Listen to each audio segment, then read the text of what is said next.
Everyone, we're going to wait just a few minutes for people to trickle in.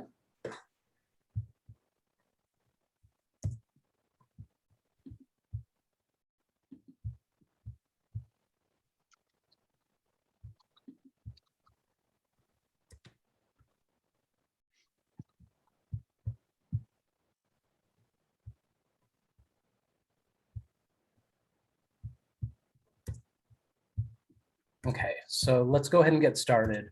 My name is Brett Levesque. I'm the Director of Enrollment for UOnline at the University of Miami, and I'd like to welcome everyone here this evening to this information session on our EDD and Applied Learning Sciences. Thanks for joining us. We're going to be discussing the program in depth with two of the alumni from our very first cohort who are here to talk about the program, their experiences, the good, the bad, and how their lives have gone since graduating from the program. Before I introduce them, I would like to take a minute just to introduce your support team. A lot of you have already spoken with your enrollment advisors. Liz Coleman is here, as well as Mike and Gardner. Your support team also consists of a student advocate, who is the first line of academic advising with the program, and then also your senior academic advisor, Paula Nixon. So welcome everyone. You're in good hands. So to get started, our panelists this evening are Dr. Michelle Jordan and Dr. Kimberly Dinsdale. I will let them introduce themselves and give you a little bit about their background. Just to point out as well, there is a Q&A function. So if at any point you have any questions, feel free, throw them in the chat. We will go ahead and answer those as they come in, whether it's about the program itself, their individual experiences, application, we can talk about it all. So Dr. Jordan. I'm first. Well, hello, everyone. My name is Dr. Michelle Jordan. I'm an alumni, obviously, or alumnus rather, of the program that you're looking into, Applied Learning Sciences. I was born and raised in South Florida. I also have a master's degree from University of Miami in education and social change. My professional background consists mostly of classroom education. I was a high school English teacher and educational technologist for about 15 years before moving into positions as senior instructional designer and now lead learning experience designer. Thank you and welcome. Thanks for being here. And Dr. Dinsdale. Well, good evening. I would say good afternoon. I am joining you from California, where I am born and raised in the Bay Area, which is why you see San Francisco on your screen. I always wanted to attend the University of Miami, and so this program was a great way to be able to attend the university from afar, from across the coast.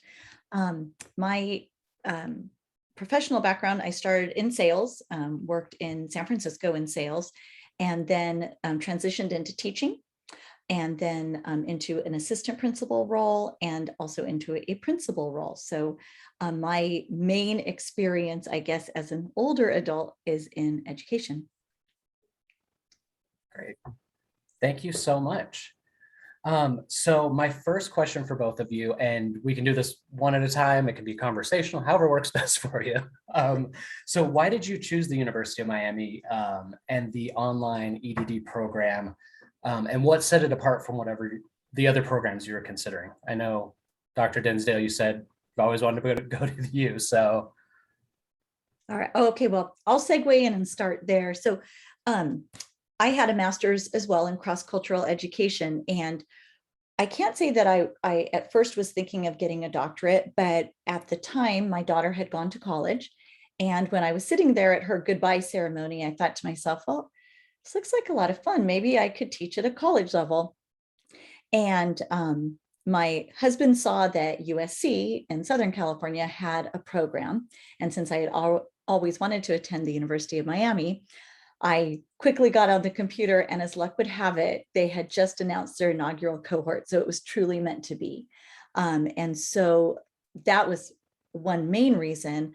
My other reason at looking at Miami though versus USC is that USC was definitely an educational leadership, which is important to me. But I also think that as an educational leader at a school site, the Applied Learning Sciences program really gave us a true deep dive into the theoretical background of what it means to be a good teacher. And what attracted me is somebody talked about it, we're unpacking the art of teaching, because good teachers, it is an art. And I feel like that's what this program did. It unpacked the components that make for good teaching and also primarily really good student learning. So again, as a principal, I'm walking into classes and that's what I'm evaluating. I care what the teachers are teaching, but I really more care what are the students learning and are they engaged? And that really was the focus of this program. Great. Well, I can tell you that I chose University of Miami for my online doctorate program, partially because I had earned my master's degree. And it wasn't an online program. I'd earned my master's degree at University of Miami in education and social change, and had a really good experience with the program, with my instructors. There was an opportunity for a tuition reimbursement program that opened up at my school, and that got me thinking, that lifelong dream of being Dr. Jordan, here's the opportunity to maybe explore that, get a little help. So of course, the first place that I went online to UM and said, well, what sort of programs do they have? And I found this one. And so I didn't even really understand what learning science was at that point. Having been in the classroom for over a decade, that really wasn't a term that I had heard. So of course I went online and did some more research and started comparing programs. I think what it came down to was, first of all, it was an online program. And that sort of flexibility was absolutely necessary at that point in my life. And it ended up being fortuitous because we got hit with COVID right in the middle of our program. Another reason, again, was because I had had such a great experience in the master's education program. But really, it was the description of the courses. Again, I didn't really know what learning science was, but as I read those course descriptions, they spoke to me as an educator, because I got the sense that I was going to learn the theory behind why I was doing some of the things that I was already doing in the classroom, that I would gain a greater understanding of how do we as human beings learn, and how do we as human beings design thoughtfully to maximize learning in different learning spaces. And that's really what appealed to me the most. Great, thank you both.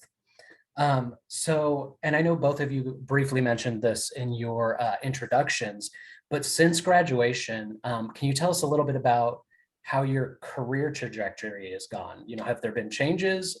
What has the program done in that aspect? Do you want me to go first, Michelle? Yeah. Okay, so Talk about it. I had been, once I changed careers, I had been 15 years in the classroom and had served, I had had my administrative credential for a while. So I had served as an administrative designee at my school site for over 10 years. But I really feel that as soon as I finished the program, I knew at that point that I think it gave me the confidence, even though, I did have confidence in my teaching ability, but it gave me the confidence to now lead a team, which is so critical at a school site. And so I knew then I was ready to move into an assistant principal role. I think what ended up happening for me is the role that I ended up taking was also an academic. It was an assistant principal, but director of social and wellness at the school site. And that happened to be what all of my doctoral research was really focused in, was the social and emotional learning and building communities. So it was just a really perfect fit. And then since then, I have also now started in a principal role. And I think the reason the doctorate pays off in that is that, in the reality is this, when a community sends a press release out to their, small community newspaper, they want to see that not only do you have the background, but it speaks well in the community, I believe, to have that doctorate. I think that it in particularly depending on the community you're working in, they see that and they realize that you have really done the background research in what you're talking about, which is leading a school and leading parents and staff and students, to a greater learning environment. So I think that really has helped in my career trajectory as well. Thank you. I have to say that, my career path, when I entered the program, I was still in the secondary education classroom and working as an educational technologist. And I kind of always wanted a doctorate degree, like I mentioned before, but I didn't really know where I was going. I had been sort of looking at different opportunities, but I knew that I didn't want to go into an administrative role, but that's basically all I knew. I thought maybe at one point I'd want to teach at the post-secondary level, but I wasn't entirely sure. It was actually the program that gave me that clarity. During the program, before I even graduated, I moved from the classroom to a position as a senior instructional designer for the fourth largest college in the country. And interestingly, I had applied for that same position when it had come open in 2015. I had my master's degree.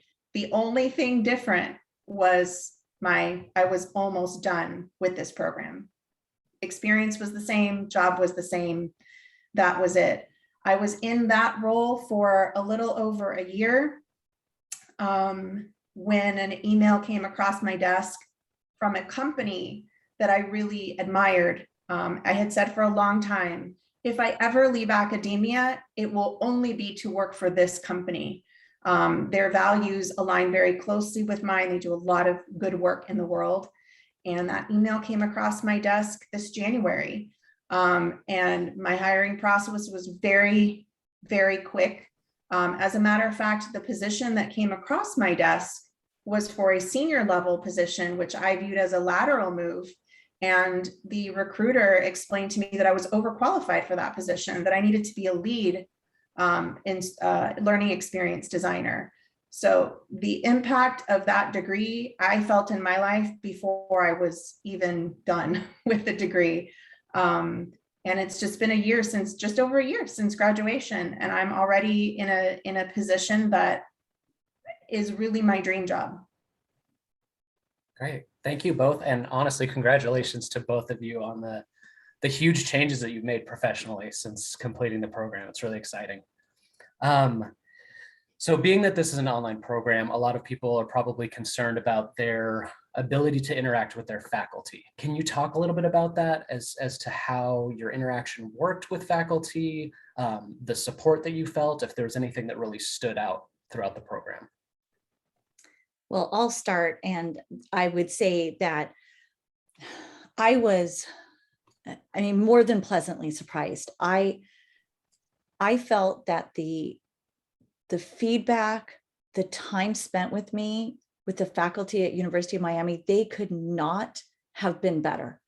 I don't think I was ever in any educational experience in my life where I felt like people really cared about how I did, which is funny. And I guess I should say, my undergraduate was at a very large state school in Southern California, 36,000 students, and you're definitely a number. You need to know your social security number really well to get classes. And of course, I had wonderful professors, but I did worry about that. Would they care about me as much as they did their land-based students? And I have to say, without a doubt, the time and energy that the faculty gave to us was just second to none. I felt so supported the entire time. I think, some of our professors would add office hours in if we needed help. They were always responding to us.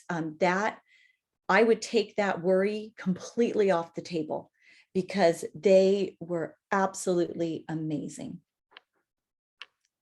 I will definitely echo that sentiment. To Dr. Dinsdale's point, I also went to a very large public university for my undergrad, too, actually, and was lost as a number. And I did have some very, very good professors in that experience, but I had come from a very small private high school. And so I was used to not being a number. I was used to walking down the hallway and all of the teachers knew who I was. And then moved into this sort of public high school, public college experience where, you know, I was one of thousands. I cannot speak highly enough about the faculty in this program. They, for the most part, really went above and beyond expectations. I also had that fear of, I'm going to be an online student. I'm not going to be sitting in their class. They're not going to see my face all the time. You know, how is this going to work? And it was never an issue. They were incredibly responsive via email. They were responsive to all of our assignments. The feedback was incredible. It was really valuable feedback, which is something that you don't necessarily always get in your postgraduate work. I can't speak highly enough about them. And I know that at this point, I could send an email or pick up the phone and reach out to any one of them for any reason, and they'll remember who I was and help me in any way they can. Michelle, I was just going to add that. In fact, I need to email Dr. Kim and Dr. Shen and let them know my good news. So yes, absolutely. Yeah. Great, thank you. So the next question is kind of, well, a two-parter. How did you handle this program, obviously working full-time, families, everything else? How did you handle it, being that it's a doctorate program? And what tips do you have to be successful? All right, I'll start. So obviously you need to be extremely organized. So I think that would be the first tip. You need to be extremely organized. You need to be extremely dedicated to doing the work. And it is a lot of work. I don't want to scare anybody off, but it's a doctoral level program. And I would say that, and I remember looking at some of the tips online before I started, if I had a minute at lunch, I might do some reading, but really I tried to compartmentalize my day. So when I was at work, I did work because again, your day is a little crazy at a school site. And then I would get home, eat some dinner, or have a snack, start studying, eat dinner, study some more. And I would say that most of my weekends were spent, I would say, this is me, I probably spent at least 6 hours on Saturday and 6 hours on Sunday as well. Maybe some people were able to do it faster, but I would be up at 6 a.m. every single Saturday for 3 years and on Sunday doing my work. So I feel like I want to be honest that, if you want to do well in this program, you do need to dedicate the time to it. So I'm curious to see if Michelle felt like she spent as much time. Kim, I think you and I are very much alike. I am going to echo, you've got to be organized. And I have very specific tips to share that I feel like if I did not do these things, I would not have been successful.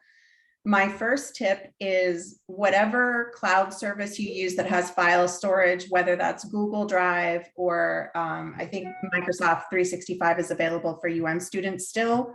And you have cloud storage there. Brett's nodding yes. Yep. You get preview, your course opens up 5 days before class starts. Is that still accurate?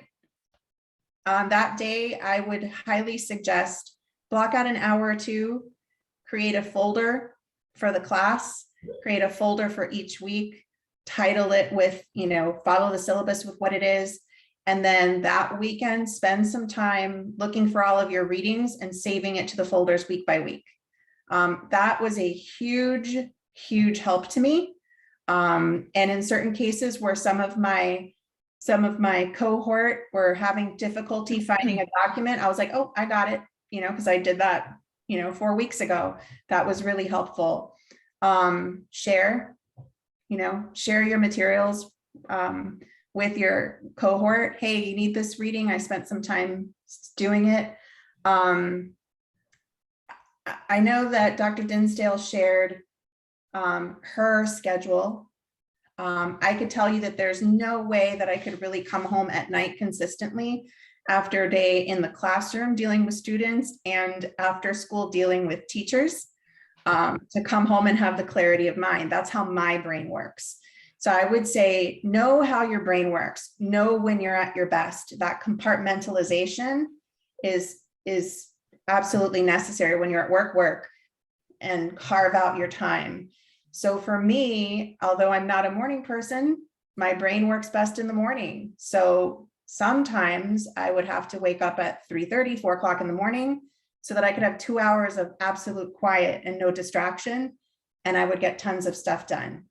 But most of my work was on the weekends, just because it was easier. You're reading for the next week and getting that first discussion post analysis out of the way to take you through the beginning part of the week, which is really rough. So be really organized, know your brain, and definitely build community with your cohort. Michelle, I'm sorry, I'm not addressing you as Dr. Jordan. Michelle. It's hard to remember. I know, I'm so sorry. Dr. Jordan, I'm thinking of one thing I did as well. Obviously with work, I use just Google Calendar, everything's scheduled. But for this course, to make it kind of fun, I bought more of just a fun like calendar you would write on. And I had everything, just again, to keep it very separate. I would have every assignment written down. And that kind of helped me be able to physically cross it off and see, because you're dealing again at 7 weeks. And so to see all of the assignments laid out, you can start to look at your week and see where you might really need to do some extra reading. And there was something about physically being able to just cross off the assignment that felt really good, like a nice to-do list. You talked about building community. One of the very first things we did is we started a WhatsApp chat, of course. And we had each other's back. And sometimes you would start an assignment, you wouldn't really know how to start it. And, because it is online and you don't have any direction. So you could sometimes get direction from others, or maybe share how you started it and inspires another person to get working with it. There was one other, I know. Work out a lot, get de-stress. I would work out, and then sometimes, or I would read, do some reading, then work out, then come back to it. And then probably my best advice was from my husband. When I would feel overwhelmed, he would look at me and say, "How do you eat an elephant?" And I would say, "I don't know." He would say, "1 bite at a time." He said, "So don't get overwhelmed by everything. Take one little thing at a time and just stay very focused on your assignments." And that kind of helps to keep the anxiety level down, because it can seem overwhelming at times. Absolutely. And I love the calendar and writing things down. I actually do that. I do that for work now, because there's so many things going on that I feel like, okay, I need to check on this next week. So I have to write it out. I'm going to do this Tuesday. The Google Calendar for me was great, because again, when I got the syllabus 5 days before class started, I had a separate calendar and would I'd copy and paste sort of the basic directions and due dates, and then put reminders for me. Like I would schedule my life for the next 7 weeks for that schoolwork. And wherever I was, the phone would, ding at me and go, "Assignment due in 2 days, 2 hours tonight, 2 hours you got to do tonight of reading." That was really helpful. But I think that goes back to know your brain. How does your brain work best? Are you better in the morning? Are you better in the evening? Do you need a mixture of both? Do you need things written down? Do you need a digital reminder? Do you need both? Figure that out early on. And I think that's very key to success. Great. Thank you both. And we actually have a couple questions in the chat if we want to take a quick break to answer those. The first one is, what about a PhD degree PhD degree in education online. Ahmed, unfortunately, we do not offer a PhD. It is an EDD program. If you'd like to reach out to one of our enrollment advisors, they can discuss that in more depth with you about the differences between those two. The next question was, were the assignments in the classes more traditional papers, or were there more hands-on activities? I would say that there was a mix. There was definitely a clear pattern from course to course, although there was variation with that. And Kim, maybe you remember differently, jump in. A lot of courses had a structure where Tuesdays would be a discussion post due, and that discussion post was based on reading. And usually we're reading, case studies, things like that. And we're not talking about, just sharing your opinion on these posts. It was analysis, deep analysis. And the response was typically due on Thursdays. This might have changed since we were in the program, but first response due, or your initial post due on Tuesday, response to typically at least 2 of your cohort members by Thursday. And those were meaningful responses. As our cohort had really great feedback from all of our professors in terms of how engaged we were in those discussions, because we didn't really care about the minimums. We cared about diving into that topic and really getting into it with each other in terms of dissecting information and really fleshing things out. It was really great. Typically, there was a paper due on a weekly basis, and then there was also a larger project that was due, that was something cumulative that you'd be working on for a couple of weeks to the end. Those projects a lot of times were collaborative in nature and involved some research, some presentation, application of what you learned in the course.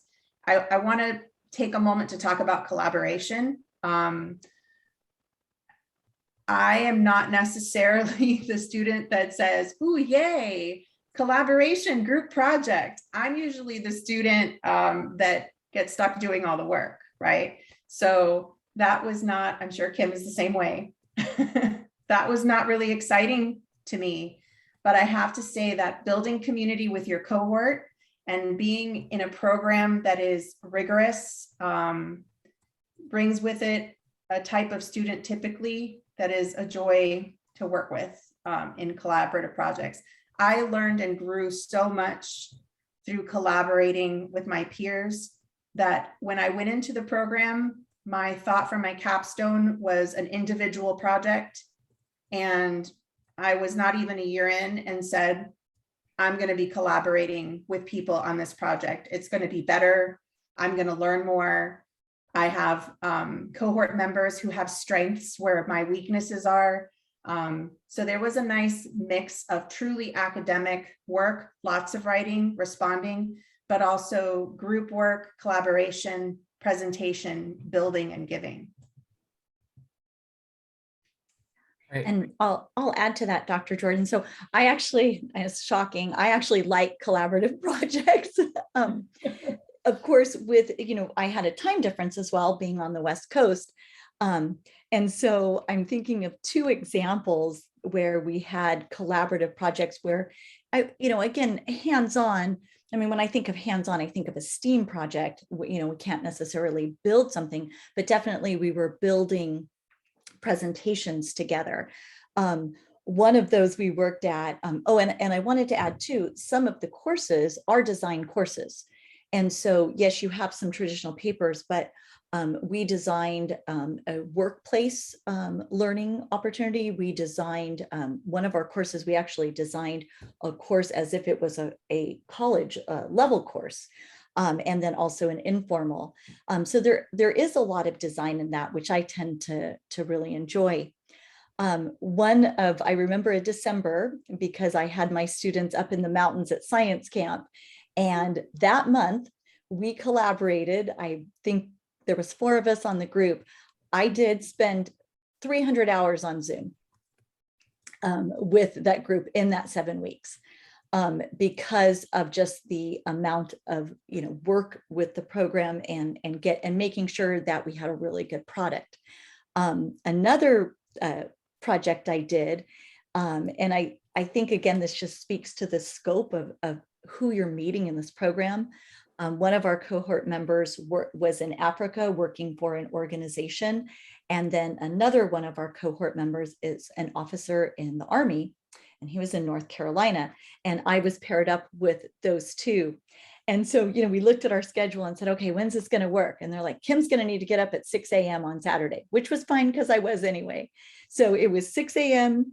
in California on Saturday. It was 9 a.m. in North Carolina, and it was 3 p.m. in Africa. And we would come together and work. And I think that's pretty incredible.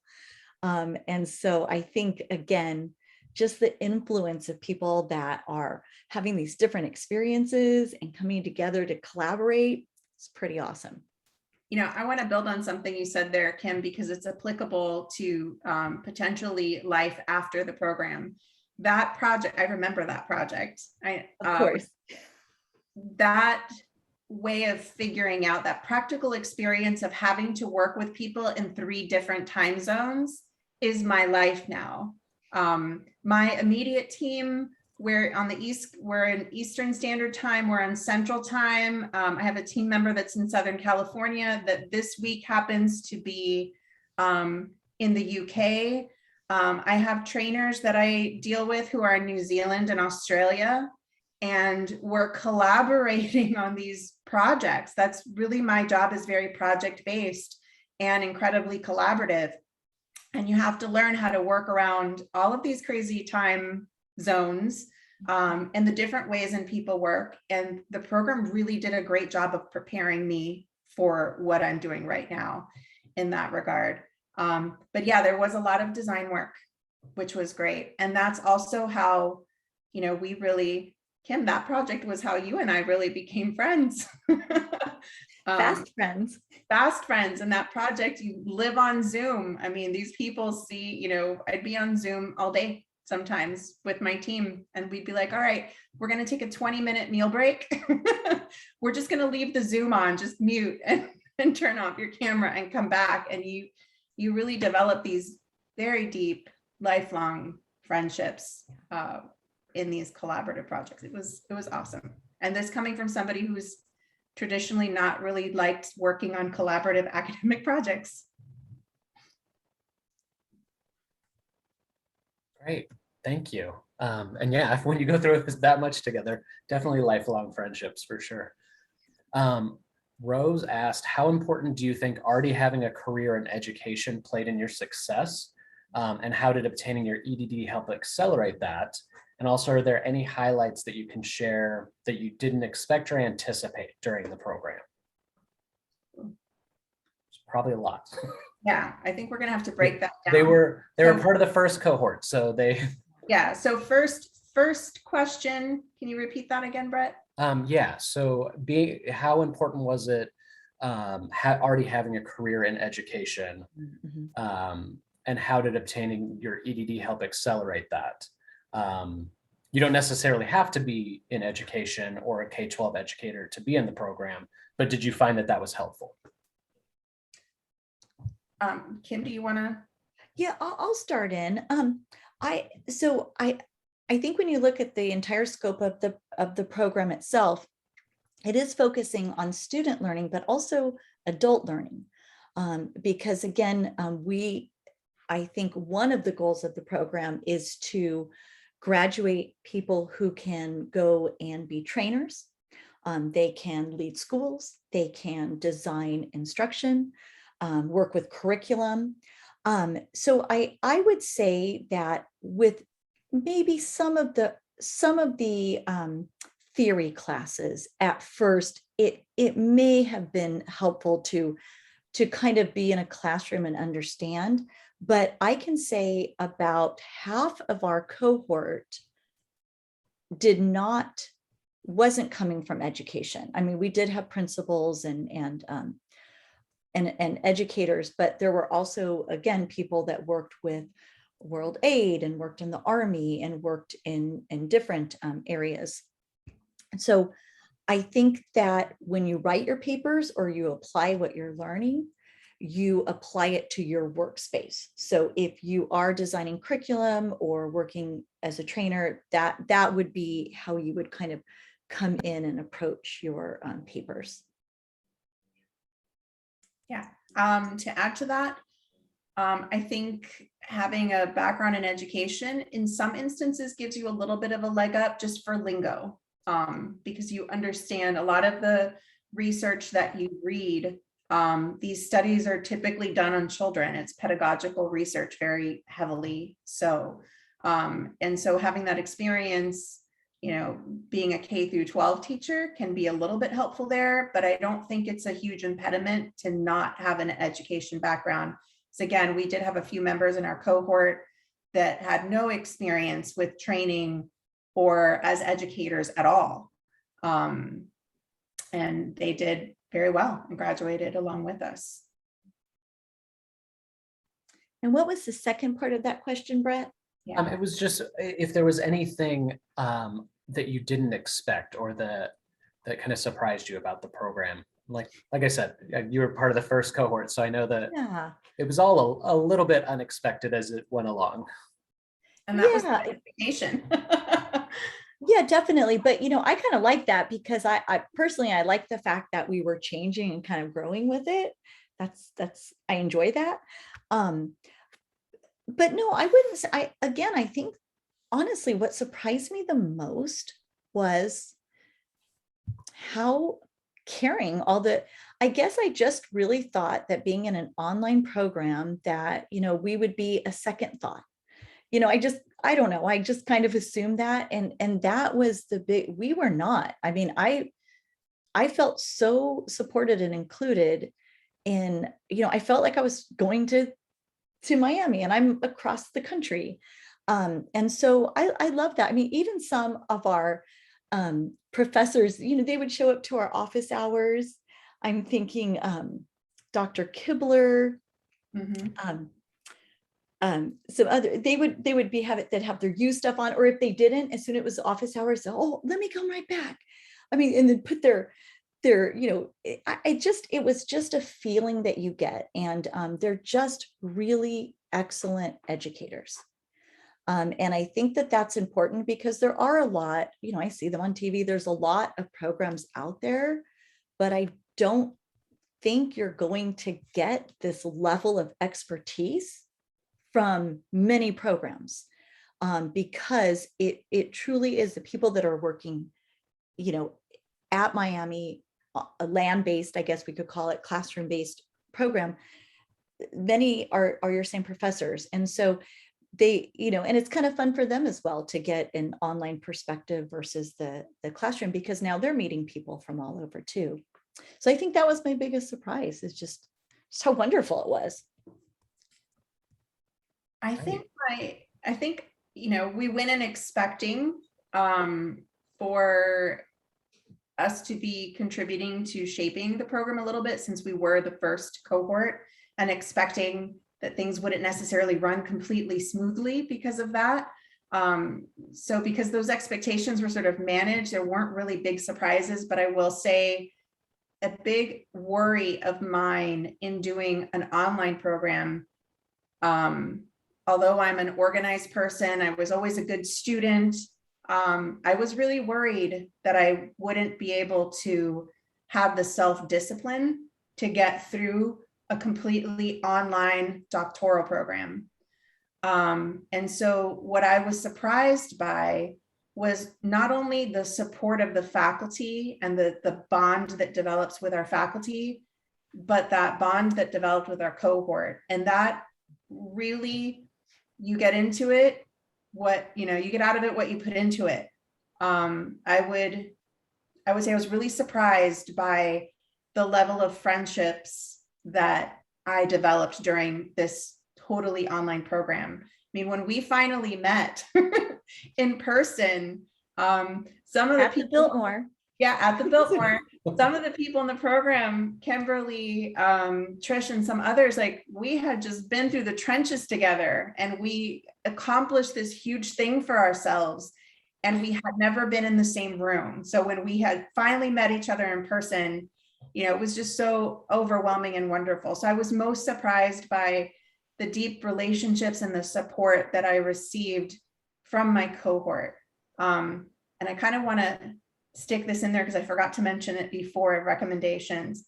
I don't know if there's still on-campus orientation. Is there, Brett? There, COVID kind of messed a lot of that up. So currently, no. There, But so it's online? yes. Yeah. So definitely go to orientation. Definitely create a WhatsApp chat for your cohort. Invite everybody, encourage everybody in the cohort to join, and keep it positive, Mhm. keep it supportive, and keep your integrity in that chat. And that will be the thing that saves you in your darkest hour. I do remember one night in Dr. Evans' class, Kim, that there was this assignment due, and it was due at midnight, and it had been a long day, and I just wasn't getting it. And it was like 10:30 at night, and I jumped on the chat and I'm like, you guys, I don't think I can finish this. I don't understand what I'm doing. And instantly, Kim, you were one of them. Well, it's only 7:30 for me, you see, so Yeah. I'm still You're awake. one of them. But Turk was another one, jumped on Yep. and were like, you can do this. Mhm. Focus on this. You have an hour and a half. You've got this. You've got this. It was really just them saying those things to me that willed me to complete the assignment successfully. So that was my biggest surprise and my piece of advice. And yes, and the keeping it professional, and I'm this way anyway as a principal.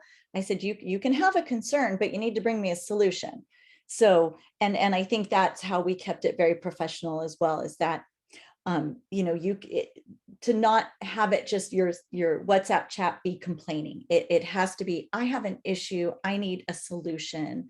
And again, even just the, sending orange and green hearts to keep us going. It was that type of stuff that we did a lot of. But again, keeping it very professional and keeping it very positive and coming with solutions. That I think, because you're together a long time. I mean, what's 2.5 years? And so there isn't time for negativity. And if there is, you're just reaching out for the support and keeping it positive. Absolutely. Definitely. So in the interest of time, there are a couple other questions, but Larry asked about the dissertation process. I know that with the project and the seminars, I know that you could probably do a multiple hour session on just that alone. Is there a brief overview, both or either one of you could give just, a summary of how the project works? So the only reason I would be hesitant, I don't know if it has changed, but when we went through the program, it was, and this also attracted me to Miami because it was an artifact. And so originally, because the school site I was at had a large special education population, my research was based there, and then COVID hit. And so I pivoted, and again, for my 2 previous districts ago, created a website, did all of my research in social and emotional learning and building community and online learning, so that students felt connected, our K-5 students. And then part of that was building an artifact. So not only did I do the research with that, but I built a website for my district that all of the K-8 teachers accessed and were able to use, because we put in an SEL component into our daily bell schedule. And so they needed resources. And so I continuously built that, and then also did the research to, again, really measure the student's sense of belongingness from the use of this SEL curriculum. So it was I would say it was about a year time. I created the website over a summer, but then did the research, the first part, and then of course the second part, measuring the outcomes. Perfect. And then with that, I think everyone has a question just about as far as Is there a defense? How does that work? Yeah, there is a defense. I will be honest in saying I was super nervous about it. I think everyone is. I was so nervous about this defense. And really, when you get to the defense, by the time you've gotten to that point, you've been sitting with your research for so long that you know it better than your professors do. I mean, because it is so detailed and so drilled down. And in my case, we wrote the paper, but then we also created a very in-depth presentation, and there was also a digital design component of it that was done in a program called Rise 360 that is web-based.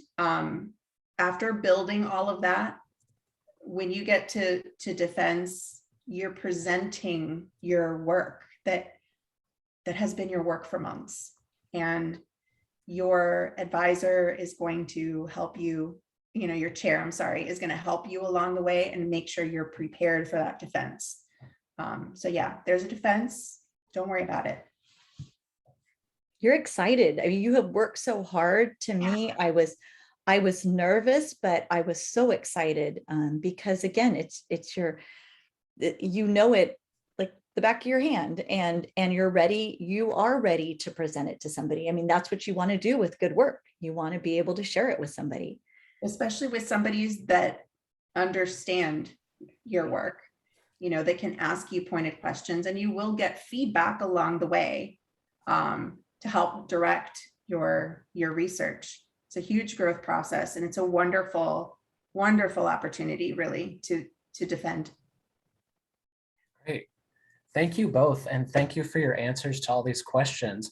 I know there are probably more questions from people who are attending, but for the sake of time, if you do have any additional questions that were not answered this evening, feel free to email them over to Liz or Mikan.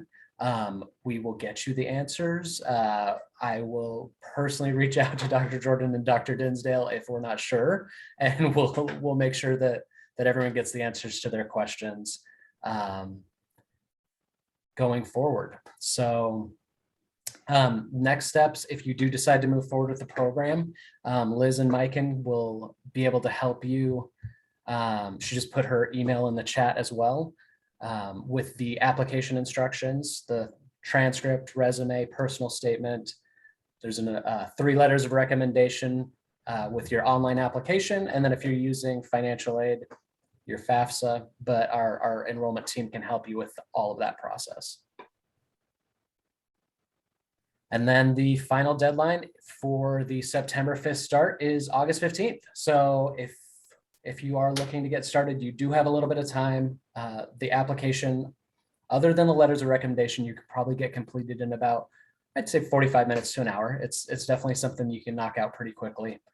And again, our team is here to help you. The $300 tuition deposit is being waived if you meet that deadline. And here's the contact information to talk with the team. And Brett. Yes. I would be remiss to say you were so helpful in this process as well. Thank you. I know that you're in a different capacity now, but I have to say, if you kept us going as well. If we ever had questions, we were able to reach out, and you really helped us through the process too. So I want to thank you for that as well. You are I welcome. I was so happy Thank to get you. your call. I said, oh, it's Brett from Miami Beach. Yay. Thank you. I really appreciate that. And it was wonderful working with both of you, and to continue working with you. I really appreciate that. Absolutely feel the same way, Brett. You were amazing. I also have to give a shout out to Rashonda, because she is the one that got me through the enrollment process and all of that, and really held my hand in the beginning. She was incredible. So both really awesome people. Yeah, it's a great team. It's a good support team to work with. So thank you all for being here tonight. If you have any questions, definitely let us know, and we'll be more than happy to help. Have a great night, everyone. Good night. Good night. Thank you. Thank you.